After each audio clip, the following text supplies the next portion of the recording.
de lo que fue en el campamento. Y yo les quiero decir una cosa, y te quiero decir, Cindy, yo estoy seguro y creo 100% que sos capaz para transmitirnos esto y que tenés toda la capacidad y el Espíritu Santo te ha preparado para esto. Así que quiero que sepas que toda la congregación aquí estamos atentos, porque Cindy nos va a llevar hoy a una experiencia que yo estoy seguro que así como en el campamento no me la olvidé yo ni ninguno se la olvidó, la vamos a vivir hoy aquí.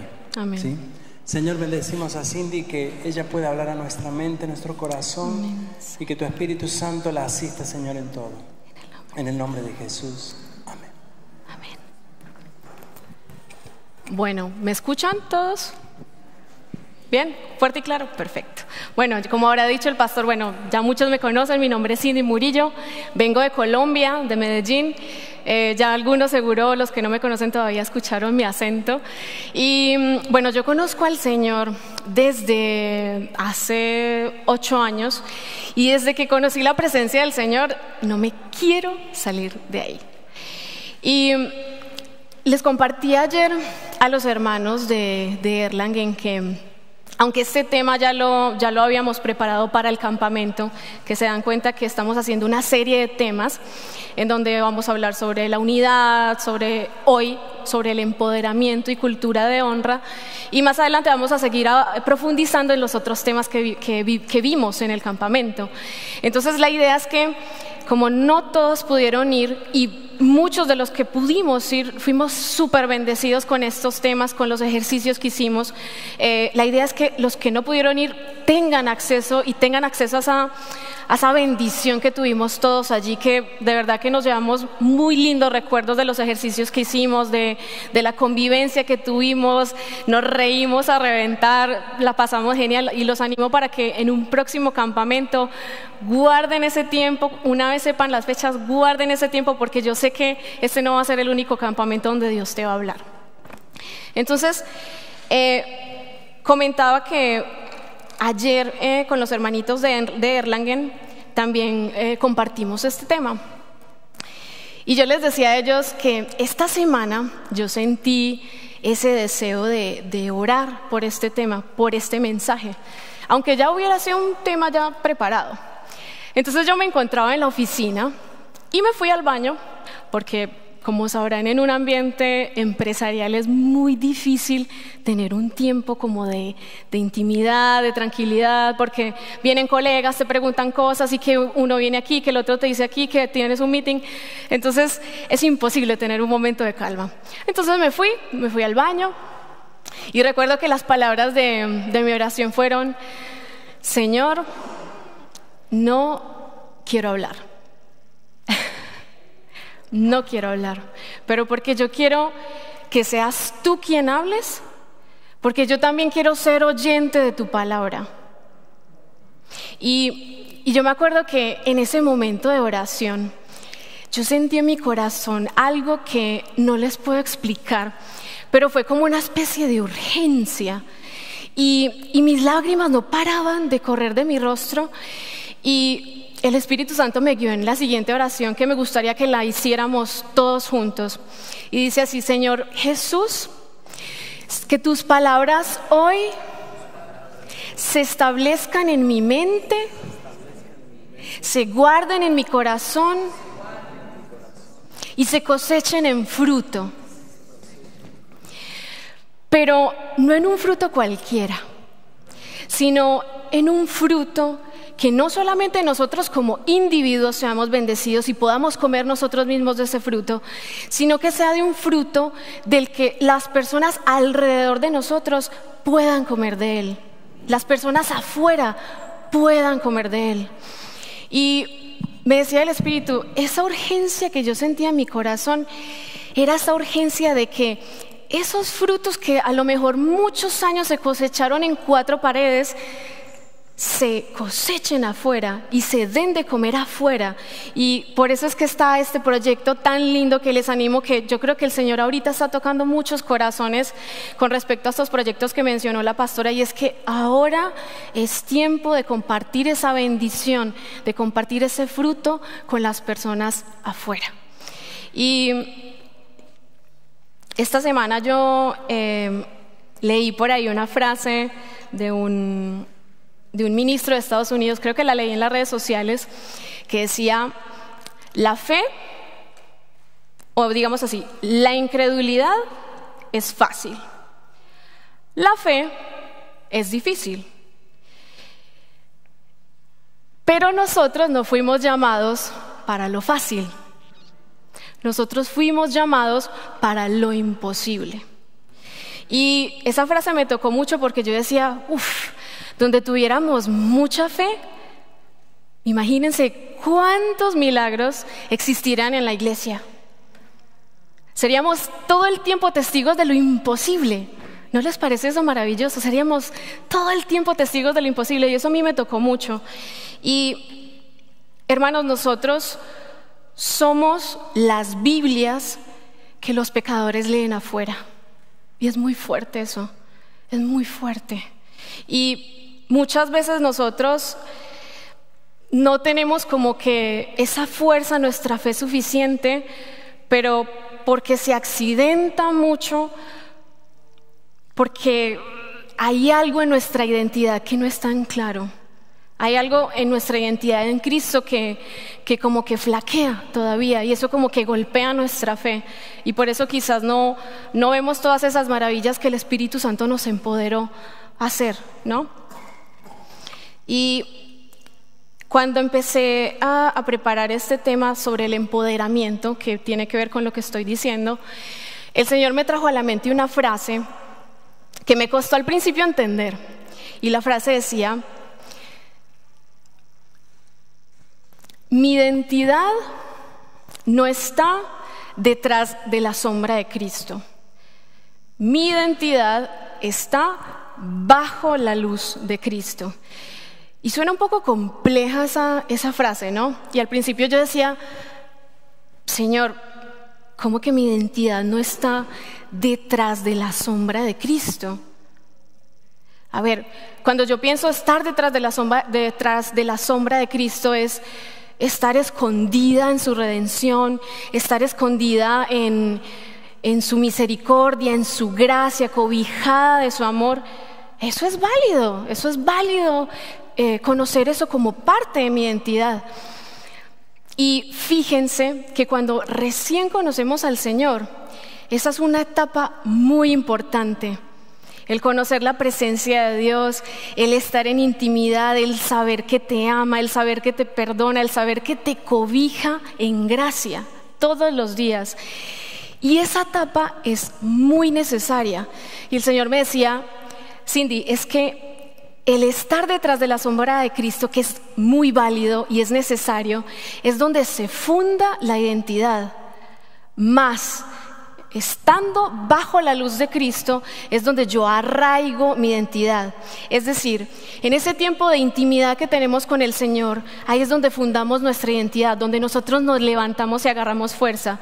Y tenemos quizás muchas veces durante nuestra vida cristiana ir y volver porque necesitamos agarrar fuerza. Pero nuestra identidad, hermanos, es vivir bajo la luz de Cristo. ¿Qué quiere decir esto? Tenemos en Mateo 5, del 14 al 16, dice: ustedes son la luz del mundo, como una ciudad en lo alto de una colina que no puede esconderse. Nadie enciende una lámpara y luego la pone debajo de una canasta. En cambio, la coloca en un lugar alto donde ilumina a todos los que están en la casa.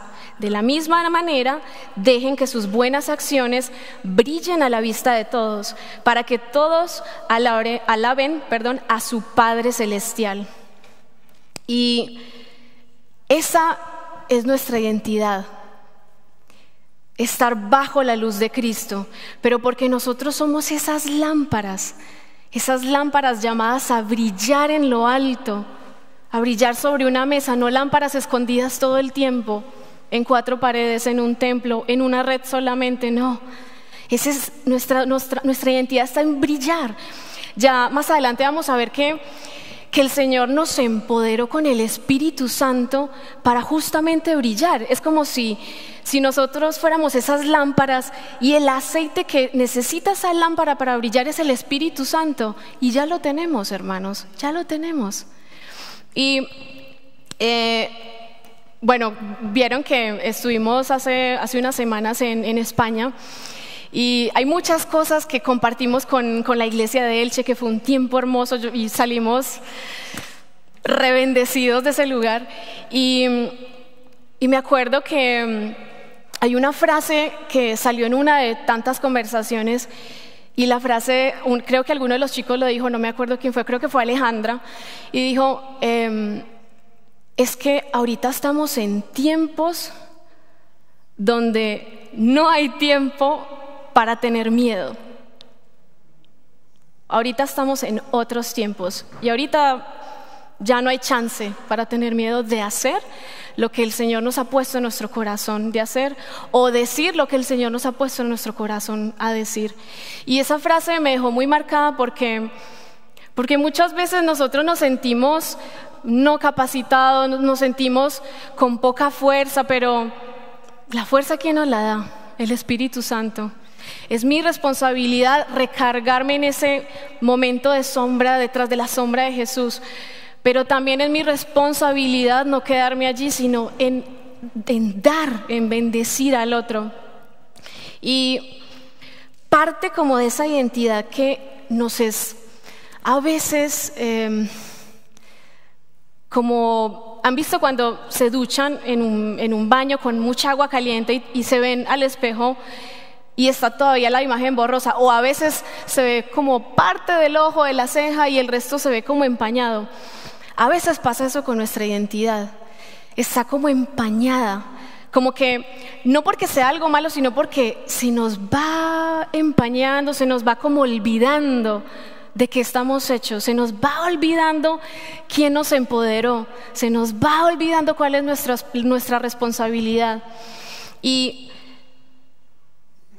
esa identidad falta arraigarse más bajo la luz de Cristo, porque no tenemos todavía muy en claro como esa revelación del cuerpo de Cristo en la tierra que somos nosotros.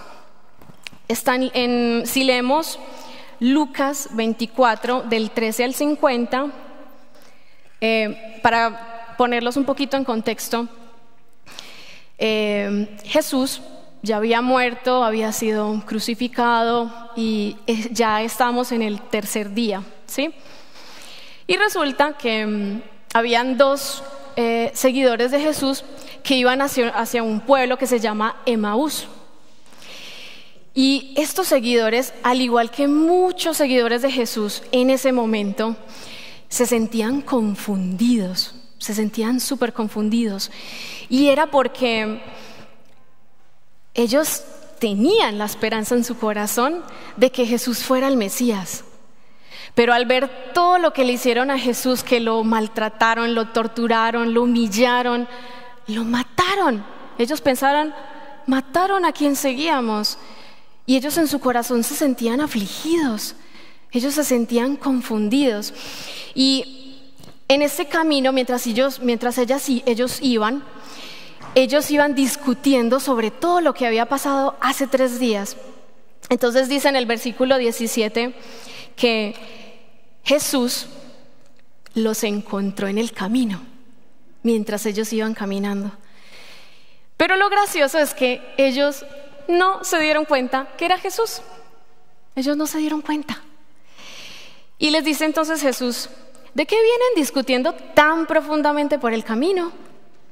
Y dice el versículo 19 que fue Cleofás, le respondió Cleofás, uno de los seguidores, y dice, las cosas que le sucedieron a Jesús, el hombre de Nazaret. Era un profeta que hizo milagros poderosos y también era un gran maestro a los ojos de Dios y de todo el pueblo. Sin embargo, los principales sacerdotes y otros líderes religiosos lo entregaron para que fuera condenado a muerte y lo crucificaron. Nosotros teníamos la esperanza de que fuera el Mesías que había venido para rescatar a Israel. Todo esto sucedió hace 3 días. Y dice el versículo 25 que Jesús les dijo: ¡qué necios son! ¿Les cuesta tanto creer todo lo que los profetas escribieron en las Escrituras? ¿Acaso no profetizaron claramente que el Mesías tendría que sufrir todas esas cosas antes de entrar en su gloria? Y dice la palabra que Jesús en ese momento les empezó a guiar en las Escrituras de las leyes de Moisés y de los profetas, que en ese tiempo era como la Biblia de ese tiempo, y les empezó a guiar a estos seguidores en esas Escrituras para que ellos tuvieran ese entendimiento de quién era el Mesías. Él les reveló esa parte que ellos todavía no habían entendido, y por eso se sentían afligidos. Y estos seguidores, sin saber que era Jesús, estaban muy contentos con su compañía, estaban muy contentos con esa sabiduría que Jesús les derramaba sobre ellos. Y dicen que cuando se llegó la noche, ellos estaban tan contentos que le dijeron: ay, por favor, quédate una noche más con nosotros, quédate una noche más. Y dice en el versículo 30 que entonces Jesús los acompañó a la casa. Al sentarse a comer, tomó el pan y lo bendijo. Luego lo partió y se lo dio a ellos. De pronto se les abrieron los ojos y lo reconocieron. Y en ese instante Jesús, ¡puf!, desapareció. ¿No les parece un poco cómico que como que esas escamas que ellos tenían en sus ojos apenas se cayeron en un momento tan normal, ¿no? El Jesús se sentó con ellos, tomó el pan, lo bendijo, lo partió y... ¡ay, pero si es Jesús! Y me da mucha risa porque a veces nosotros somos también así. Y dice después que se decían el uno al otro, estos seguidores: ¿no ardía nuestro corazón cuando nos hablaba en el camino y nos explicaba las Escrituras? Y dice la palabra que ellos no dudaron en ir a Jerusalén a compartir lo que habían visto. Estos seguidores habían escuchado de un rumor de 2 mujeres que habían ido a la tumba de Jesús. Ellas pensaban ir a ungir el cuerpo de Jesús. Y encontraron la sorpresa que el cuerpo de Jesús ahí no estaba. Y encontraron fue en vez un ángel que les dijo: el que están buscando aquí no está entre los muertos, él está vivo. Y ese rumor de esas mujeres había llegado a estos 2 seguidores. Y fue ahí donde se dieron cuenta: ¡ah! Estas 2 mujeres tienen razón, no es solamente un chisme. Estas mujeres tienen razón, tenemos que ir a contarlo a los discípulos en Jerusalén. Y entonces ellos fueron corriendo a Jerusalén a compartirle a los discípulos lo que habían visto. Pero resulta que en ese momento los discípulos ya estaban compartiendo entre ellos el mismo testimonio, que habían visto un ángel en la tumba y que les había dicho lo mismo. Y dice en el versículo 36, entonces, justo mientras contaban la historia, de pronto Jesús mismo apareció de pie en medio de ellos. La paz sea con ustedes, les dijo. Pero todos quedaron asustados y temerosos. Pensaban que veían un fantasma. En otras traducciones dice, pensaban que veían un espíritu. Y conocemos nosotros de Hollywood o de lo que vemos en la televisión, que un espíritu no tiene cuerpo, ¿no? Eso es lo que entendemos todos. Creo que para todos está esa parte clara, que un espíritu no tiene cuerpo. Y Jesús a los discípulos y a estos 2 seguidores, a todos los que estaban reunidos ahí, hace énfasis en eso. Les dice, ¿por qué están asustados? Les preguntó, ¿por qué tienen el corazón lleno de dudas? Miren mis manos, miren mis pies. De veras soy yo. Pueden ver que de veras soy yo. Tóquenme y asegúrense de que no soy un espíritu, de que no soy un fantasma. Pues los fantasmas no tienen cuerpo como ven que yo tengo. Y dice que mientras Jesús les decía eso, Él les mostraba las manos y los pies. Mire, tóquenme, soy yo de verdad, soy yo de carne y hueso, yo no soy ningún espíritu. Y dice la palabra algo muy peculiar, que dice, aún así, ellos seguían sin creer. Aún tocando esas manos y esos pies, seguían sin creer. Pero estaban llenos de alegría y asombro, pero seguían sin creer. Y fíjense que muchas veces nosotros levantamos las manos, nos regocijamos en lo que el Señor hace en medio de nosotros, en los milagros, en los testimonios que vemos de los otros hermanitos, pero a veces nos cuesta todavía creer que esas manos y esos pies que Jesús les estaba mostrando en ese momento a los discípulos, somos ahora nosotros. Suena una gran responsabilidad, ¿no? Y estos discípulos todavía creo que no tenían, en ese momento los discípulos todavía no tenían el entendimiento del Mesías y de por qué Jesús se les estaba apareciendo en ese momento. Pero Jesús les estaba tratando a ellos de mostrar algo que ellos iban a hacer después. Dice en el versículo 41 que entonces Jesús les preguntó, ¿tienen algo aquí para comer? Y le dieron un pedazo de pescado asado y él lo comió mientras ellos le miraban. Y ahí fue cuando Jesús les empezó a guiar también a los discípulos en las Escrituras, para que ellos tuvieran ese entendimiento del Mesías. Y dice más adelante, ahora, dice Jesús a ellos, ahora enviaré al Espíritu Santo tal como prometió mi Padre, pero quédense aquí en la ciudad hasta que el Espíritu Santo venga y los llene con poder del cielo. Hermanos, nuestra identidad es esa revelación del cuerpo de Cristo en la tierra. Los discípulos tampoco habían entendido eso hasta que el Señor les dijo quién era el Mesías y hasta que les dijo, esperen un ratito, yo me voy a ir, pero voy a dejarles el Espíritu Santo. Y esas manos y esos pies que me ven ahora son reales, pero porque ustedes van a hacer luego eso. Y lo más increíble es que dice la palabra que somos llamados a hacer incluso cosas mayores. Cosas mayores, Jesús mismo lo dijo. Y no creemos eso, no creemos aún eso. Mi identidad como la revelación del cuerpo de Cristo en la tierra. Hermanos, somos la luz de Cristo en la tierra a través del Espíritu Santo. Si no es con el Espíritu Santo, no sé esa lámpara cómo va a brillar. No va a brillar de entrada. Y dice en Romanos 8, del 14 al 23, pues todos los que son guiados por el Espíritu de Dios son hijos de Dios. Y ustedes no han recibido un espíritu que los esclavice al miedo. ¿Se acuerdan de lo que decíamos ahorita, que no hay chance ahorita de tener miedo? Precisamente, ustedes no han recibido un espíritu que los esclavice al miedo. En cambio, recibieron al Espíritu de Dios cuando Él los adoptó como sus propios hijos.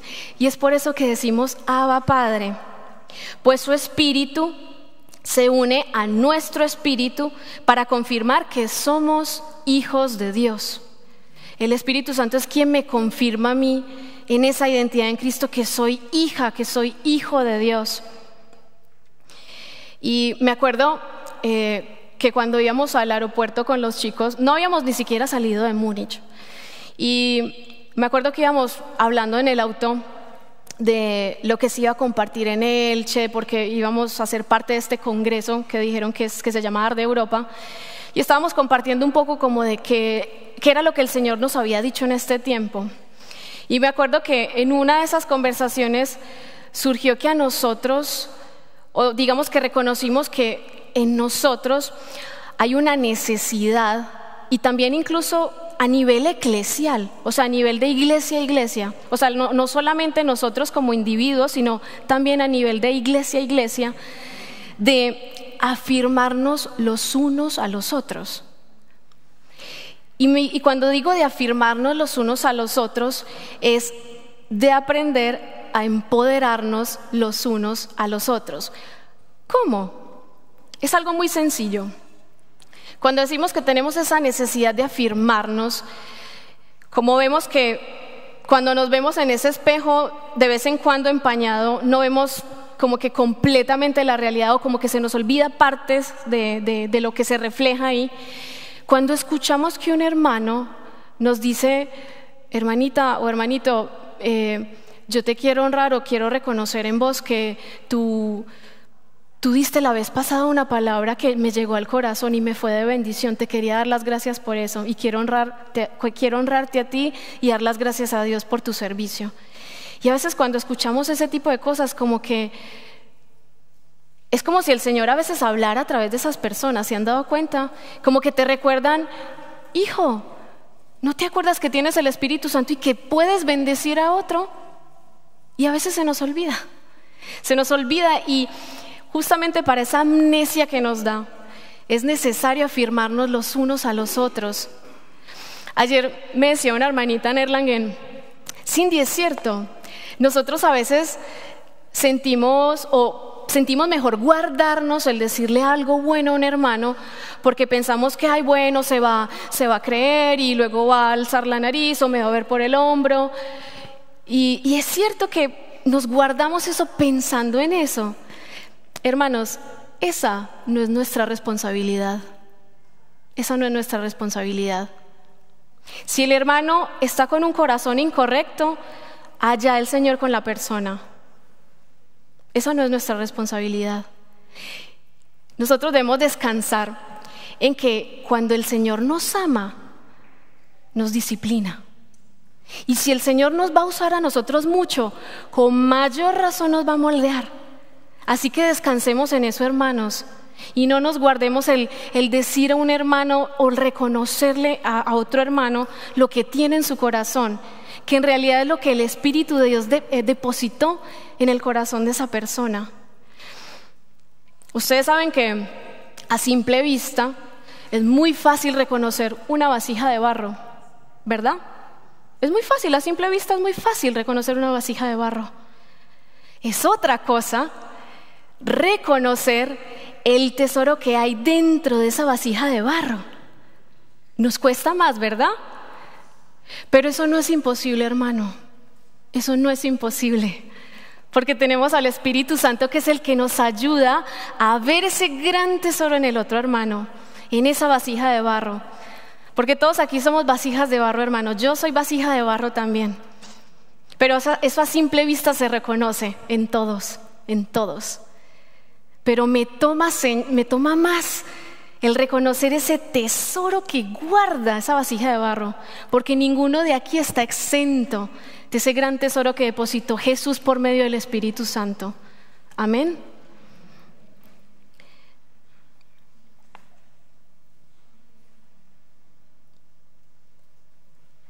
Hay otra cosa que está en Romanos 8 que me llamó la atención, que está a partir del versículo 20, que dice: contra su propia voluntad toda la creación quedó sujeta a la maldición de Dios.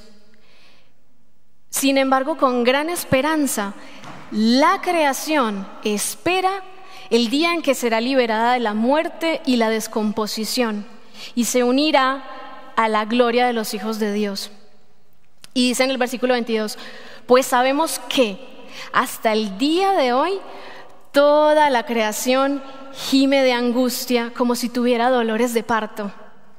Y los creyentes también gemimos, aunque tenemos al Espíritu Santo en nosotros como una muestra anticipada de la gloria futura.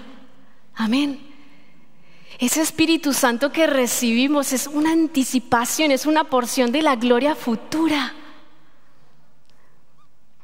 Y es misterioso que la misma creación gime de angustia esperando por ese día de gloria donde los hijos de Dios se levanten.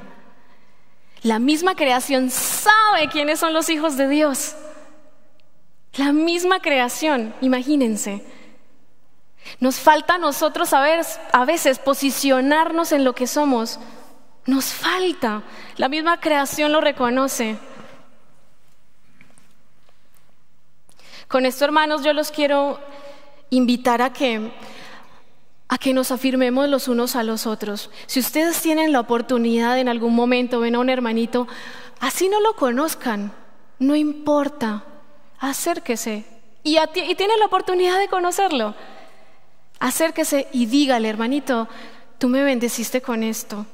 O no tiene que hacer algo público. Simplemente viste que el otro día el hermano estaba orando por un niño. Dices, oh bueno, hermano, yo te vi el otro día con un niño y me inspiró lo que hiciste. A mí me bendijo. Yo lo vi, a mí me bendijo. Sentí que era Dios el que estaba orando a través de ti con ese niño. O sea, no nos guardemos, hermanos. Si vemos la oportunidad, hagámoslo. No nos guardemos nada por más que no conozcamos a las personas.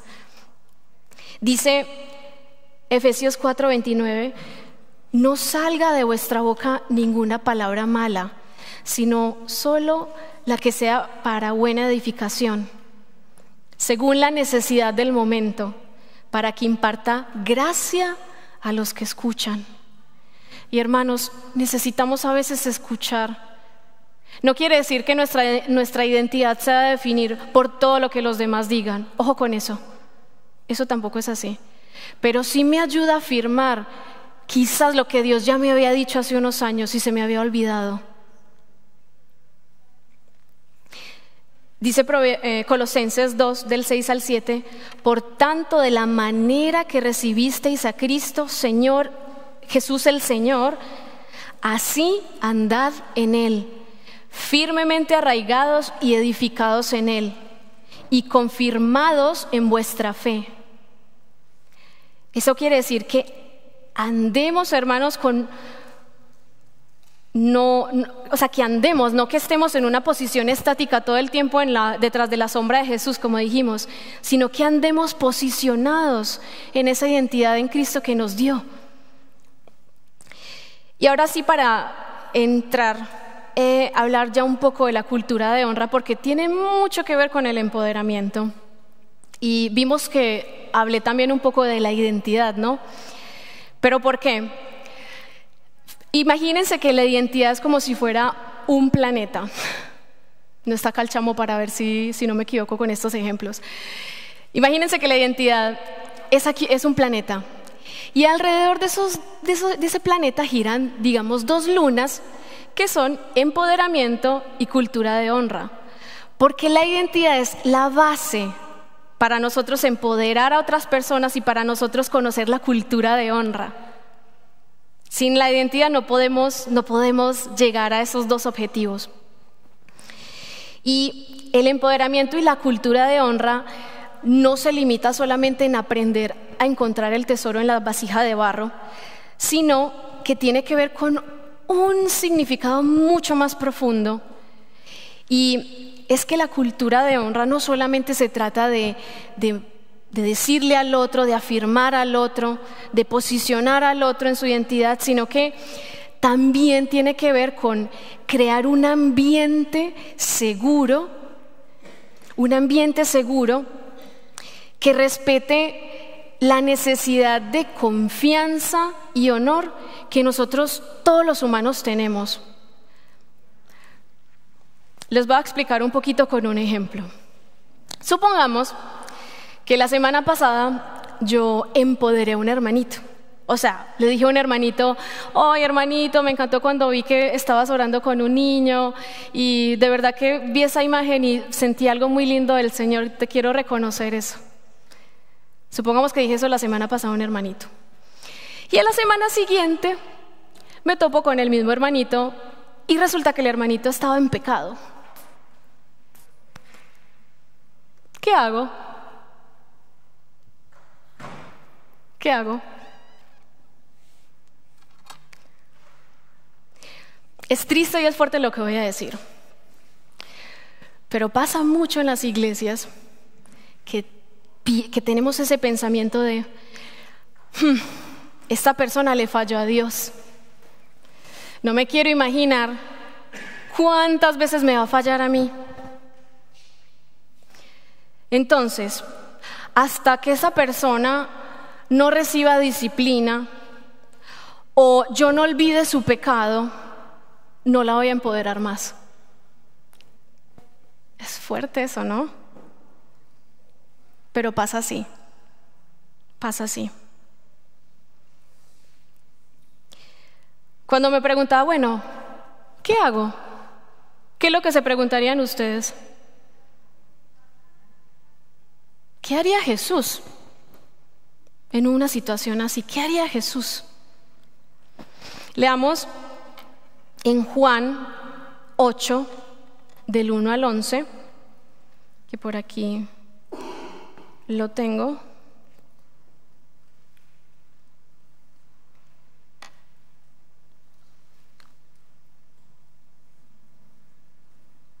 Bueno, no me está funcionando aquí al parecer. Entonces voy con lo seguro.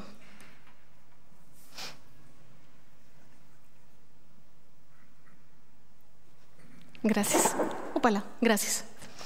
Dice, pero Jesús se fue al monte de los olivos, al amanecer se presentó de nuevo en el templo y toda la gente se le acercó y él se sentó a enseñarles. Perdón, vamos desde el versículo 11 mejor. Dice, no estoy bien, perdón. Toda la gente se le acercó y él se sentó a enseñarles. Los maestros de la ley y los fariseos llevaron entonces a una mujer sorprendida en adulterio. Y poniéndola en medio del grupo, le dijeron a Jesús: Maestro, a esta mujer se le ha sorprendido en el acto mismo de adulterio. En la ley de Moisés nos ordenó a apedrear a tales mujeres. ¿Tú qué dices? Con esta pregunta le estaban tendiendo una trampa para tener de qué acusarlo. Pero Jesús se inclinó y con el dedo comenzó a escribir en el suelo. Y como ellos lo acosaban a preguntas, Jesús se incorporó, o sea, se levantó y les dijo: aquel de ustedes que esté libre de pecado, que tire la primera piedra. Y se volvió a inclinar de nuevo Jesús y volvió a escribir en el suelo, siguió escribiendo en el suelo, inclinado, ¿no? Al oír esto se fueron retirando uno tras otro, comenzando por los más viejos. Imagínense los más viejos que tienen toda una recopilación de todos los pecados, quizás, no, yo no tengo chance, yo mejor me voy. O yo mejor me piro, como dicen los españoles. Hasta dejar a Jesús solo con la mujer, que aún obviamente seguía allí. Entonces él se incorporó, Jesús: mujer, ¿dónde están? Ya nadie te condena. Y dice ella: nadie, Señor. Tampoco yo te condeno, le dice Jesús. Ahora vete y no peques más. Ahora, primera pregunta que yo me hice: ¿qué rayos estaba escribiendo Jesús en el suelo? Porque dice la palabra que mientras los fariseos le hacían preguntas, ¿qué hacemos con esta mujer? Mire que en la ley de Moisés dice que hay que apedrearla. Jesús estaba inclinado, porque tenía que estar inclinado para escribir en el suelo, ¿verdad? Eso no lo vamos a saber, yo creo, hermanos. Yo creo que ni el teólogo más experto, el que conoce todas las tierras, las arenas de Israel, va a saber qué rayos escribió Jesús en ese lugar. Pero de algo que sí estamos seguros es que el Señor Jesús estaba preparando un ambiente de cultura de honra. Eso es cultura de honra. Imagínense esa cena. Las mujeres y los niños en esa época nadie los protegía, porque eran lo último de la sociedad, lamentablemente. En esa época eran lo último en la sociedad. Esta mujer no tenía nadie que la defendiera. Y ahora, la acusaban, fuera de eso, los fariseos, que no daban chance a que ninguno incumpliera con una pequeña cosa de la ley, porque ellos eran muy severos. Y menos mal que cuando Jesús les dijo, bueno, el que no tenga pecado, que arroje la piedra, menos mal fueron sinceros con ellos mismos y se fueron. Ahí se ve un poco el corazón de ellos, bueno, ¿verdad? Y esta mujer quizás estaba ahí tirada en el suelo, cubriéndose el rostro, quizás esperando a que le arrojaran ya las piedras. Ella seguro ya estaba pensando en su muerte. ¿Quién sabe qué estaba pensando en esta mujer? Estaba aterrorizada. Sin embargo, Jesús optó por inclinarse y crear una cultura de honra. Jesús, al estar inclinado, quizás estaba a la par con esa mujer, mirándole su rostro aterrorizado. Y lo más polémico para ese tiempo es que estamos hablando de un momento en el tiempo donde la cruz todavía no había ocurrido. O sea, Jesús estaba ahí con la mujer, todavía no había ocurrido la muerte de Jesucristo, todavía no había ocurrido ese nuevo pacto. Y sin embargo, Jesús a esta mujer por adelantado le enseñó que era redención y gracia antes de. Y lo mejor de todo es que esta mujer, con esa confianza que Jesús depositó en ella, porque cuando Jesús le dijo, bueno, yo tampoco te condeno, vete y no peques más, Jesús le estaba depositando la confianza. ¿Me escuchan? Sí. Estaba depositando la confianza en esta mujer, aún así siendo algo escandaloso lo que ella había hecho. Y esta mujer tuvo un arrepentimiento genuino a partir de ello, estoy segura. Y a esa mujer nadie le tuvo que convencer luego de que creyera en Jesús, porque conoció la gracia y la redención por adelantado. Y hermanos, nosotros debemos aprender esa cultura de honra, porque todos necesitamos ese lugar seguro de contención en una iglesia, que si vemos un hermano en pecado, tenemos que verlos con esos ojos de gracia, confiando en que el Señor va a hacer una obra en esa persona. Vamos a orar por él, vamos a ayudarle, vamos a levantarle.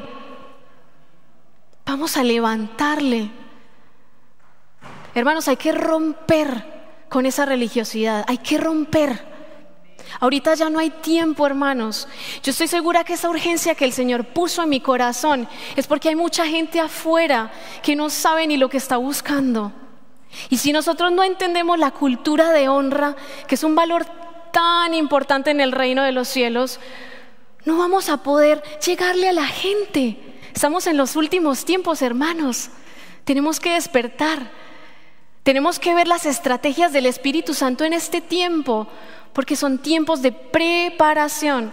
Mencionaba Miki que vamos a ver Europa encendida, vamos a ver Europa avivada, pero es nuestra responsabilidad prepararnos en este tiempo. Este es un tiempo de preparación, un tiempo donde el Espíritu Santo nos va a dar las estrategias para alcanzar a todos ellos que están afuera, todos ellos, y que finalmente esos frutos que quizás por muchos años cultivamos en cuatro paredes van a ser cosechados y van a ser de alimento para esas personas afuera. Pero necesitamos, entender nuestra identidad en Cristo, tener arraigada esa identidad bajo la luz de Cristo, afirmarnos los unos a los otros, reconociendo el tesoro que la vasija de barro tiene, cultivando una cultura de honra, Una cultura de honra que cobije en gracia al hermano que está débil. Y no decir, bueno, mejor no me unto de este hermanito porque está en pecado y quién sabe qué va a pensar los otros hermanitos de mí. Hermanos, hay que romper con esa religiosidad. Hay que cobijar al hermano que está en pecado. Este hermano está débil y necesita de ese amor, necesita de ese apoyo.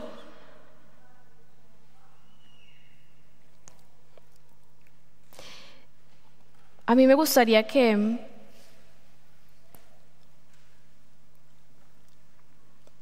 nos quedara un poco como en la mente esto de la cultura de honra.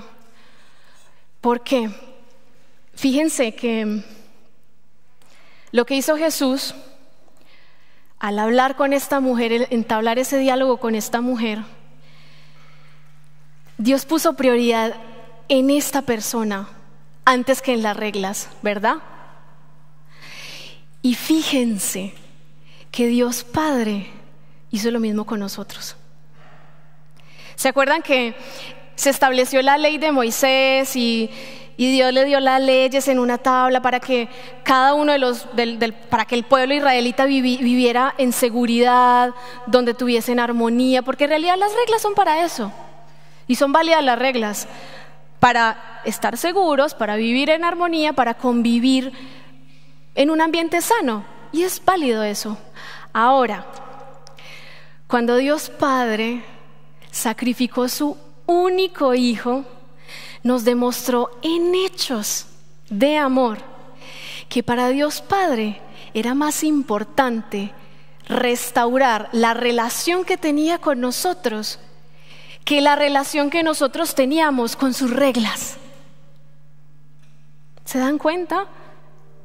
La cultura de honra, hermanos, es una cultura de reino.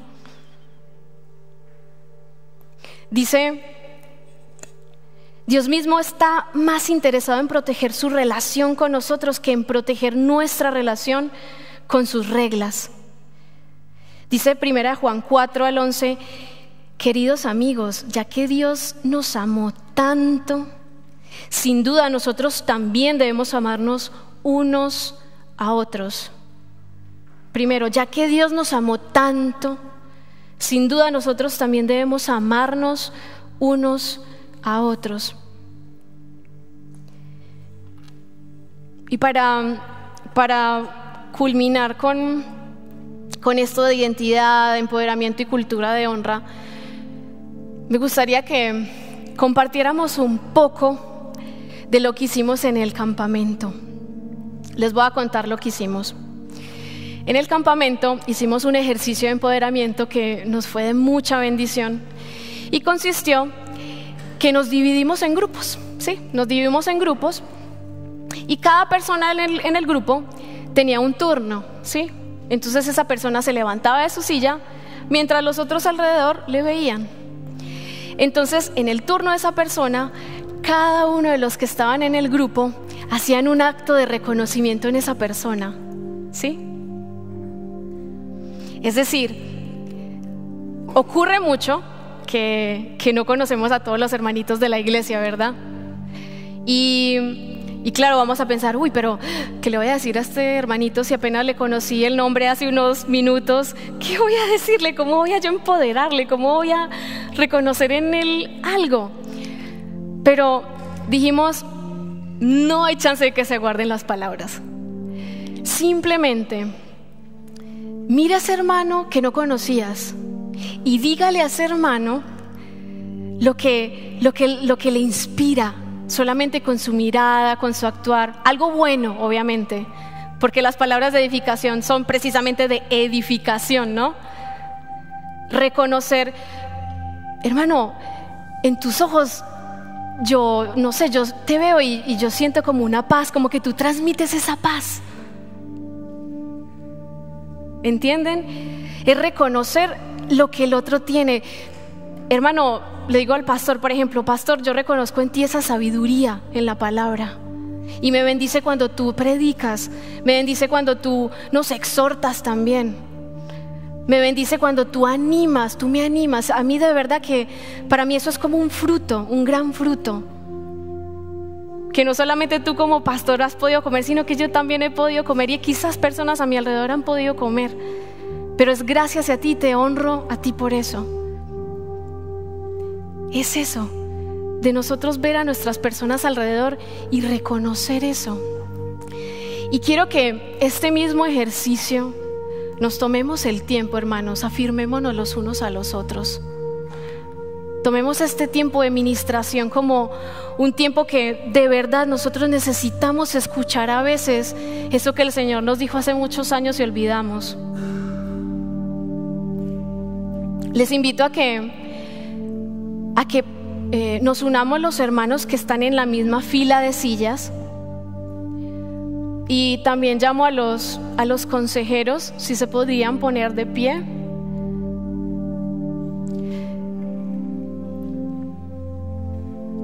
¿Dónde están los consejeros? Ok, allí ya veo.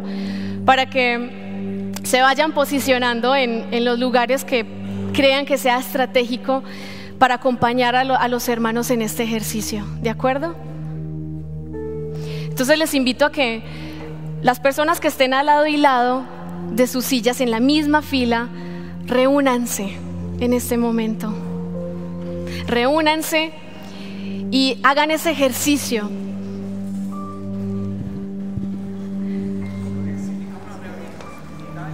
No, está así. Solo los de la fila.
El Espíritu Santo es aquí, la palabra profética ven. Bienvenida aquí, bienvenida aquí. Háblanos, corazón, abre mis ojos para que vea este gran potencial. La semilla de aquí, eres tú el poder para dar, el poder para dar.